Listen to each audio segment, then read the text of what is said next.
Come on up, Sean. There you go. What a guy. Thank you. Right up there. There you go. How are you today? You see this? Isn't that cool? Oh, good. See? There's a picture of an old man on there, isn't there, with an old white beard. That's Pastor Ben when he doesn't shave in the morning. Yeah, pretty cool. Look at this big jar. Isn't that big? Is this little? This is big, right? How many handles are on these jars? Can you tell? How many? 2. 2 handles.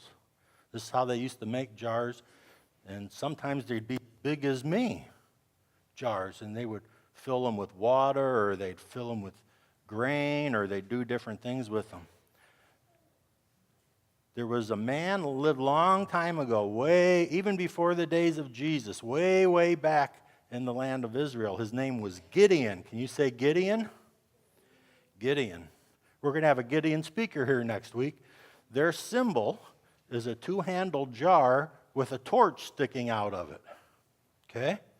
The reason that is because Gideon was a guy that God called to lead an army. And he says, Gideon, I want you to lead an army against some people that are doing bad things to your country. And when you get to where you're supposed to be, I want you to have these jars. Some were little, some were big, some were bigger. And all of them had some kind of candles or torches or something on the inside so that they could lift them up and wave them and stuff and have that light. The Bible doesn't say anything about them having any swords. They just had jars and lights. And they went up against a big army. And at the right time, Gideon says, I'm going to blow my trumpet, and when I do, I want you to throw these down. I didn't drop them.